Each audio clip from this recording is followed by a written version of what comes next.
అందరూ మాట్లాడాక కేటీఆర్ గారు స్పీచ్ అయినాక మనం భోజనాలు స్టార్ట్ చేస్తాం. దయచేసి ఎవరు కూడా డైనింగ్ హాల్ వరకు పోవద్దు. కీలకమైన ఈ నలుగురు పనిచేస్తాం. విన్న కేటీఆర్ గారు స్పీచ్ అయినాక భోజనాలు స్టార్ట్ చేయాలి. అంత మేరకి ఏ రకంగా కూడా స్టార్ట్ చేయొద్దని మనవి చేస్తూ గౌరవనీయులు మన బీఆర్ఎస్ పార్టీ అభ్యర్థి మాగంటి గోపీనాథ్ గారి సతీమణి మనందరి ఆశాజ్యోతి యావత్ తెలంగాణ వారి గెలుపుల కోసం బీఆర్ఎస్ 60 లక్షల క్యాడర్ ఎదురు చూస్తున్నారు. యావత్ ప్రభుత్వ వ్యతిరేకం మొత్తం కూడా చూస్తున్నారు. ఇచ్చిన 6 గ్యారెంటీ 13 హామీల మోసానికి ఇక్కడ ఫలం దక్కాలి, ఇక్కడ రుణాన్ని చెల్లించుకోవాలి కాంగ్రెస్ అని నిలబెట్టే ఈ పోరాటంలో మన అభ్యర్థి సునీత గారిని మాట్లాడాల్సింది కోరుతున్నాను.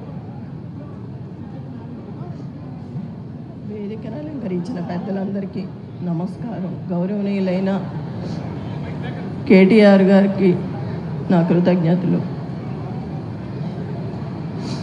గోపన్న అంటేనే జనం, జనం అంటేనే గోపన్న. నా జూబ్లీహిల్స్ నియోజకవర్గ కుటుంబ సభ్యులని గోపీనాథ్ గారు ఎప్పుడూ చెప్తూ ఉండేవాళ్ళు. ఈరోజు ఇంత కుటుంబం తరలి వచ్చింది ఆయన కోసం. ఆయన పైనుంచి చూస్తూనే ఉంటారు. ఎంతమందిని అండగా ఇచ్చారు నాకు. గోపీనాథ్ గారి ఆశయాల్ని అందరం కలిసి ముందుకు తీసుకువెళ్దాం.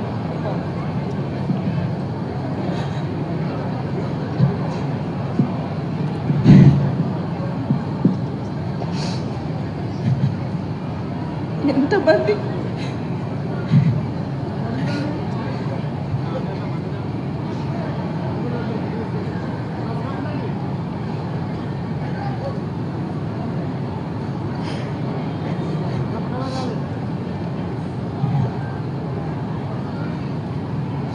మీ ఇంటి ఆడబిడ్డగా అనుకొని నాతో పాటు అందరూ కలిసి గోపన్న ఆశయాలు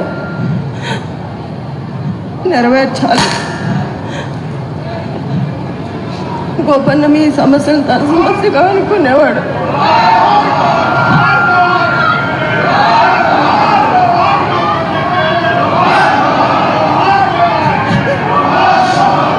ఎంతమంది మా కుటుంబంలాగా చూసి మిమ్మల్ని చూసి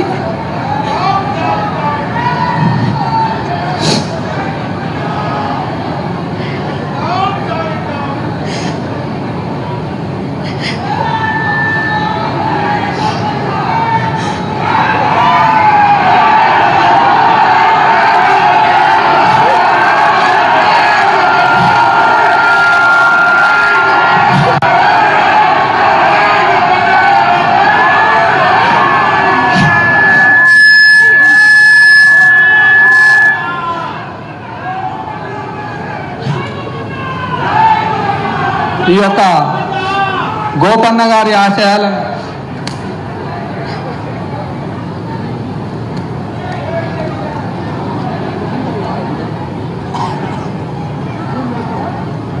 ఈ యొక్క